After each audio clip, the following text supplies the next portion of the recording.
Tonight, the U.S. celebrated the U.S. Army's 250th birthday, as well as President Donald Trump's 79th birthday with a massive parade in Washington, D.C. But people across the U.S. and here in the Miami Valley, however, came together to take part in a planned No Kings Day demonstration, speaking out against the way the country has been recently run.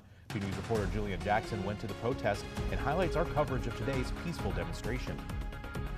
Hundreds of protesters filled this tent here at Riverscape Metro Park just hours ago for the No Kings protests and mass demonstrations seen not just in Dayton, but across the nation. This crowd shows you we're not intimidated. There's strength in numbers.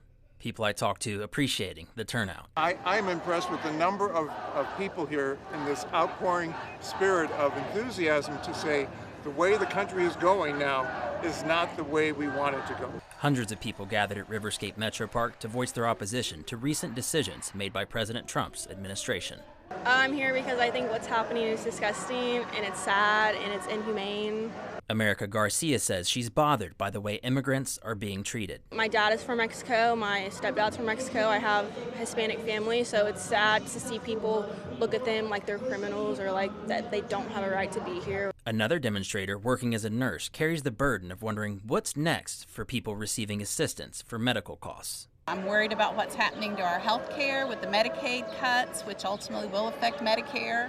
Others echoing that sentiment. We need people to be cared for, all levels of people, not just the wealthy, but people who at times can't afford it. Many people telling me they fear the country is at its tipping point and say the people living in it are being held back. They want the American dream.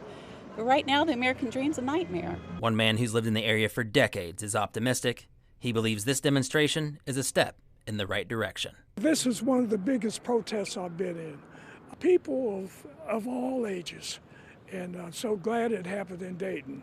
And from what we're hearing right now, there have been no incidents, no arrests made. Everything did remain peaceful during the hours-long protest and march that went from Riverscape Metro Park all the way through to the Oregon District and back. In Dayton, Julian Jackson, 2 News. Demonstrators crowded into streets, parks, and plazas across the U.S. today in other No Kings protests. There were scheduled protests in all 50 states, with major cities such as Los Angeles, Philadelphia, Indianapolis, and Oklahoma City seeing protests.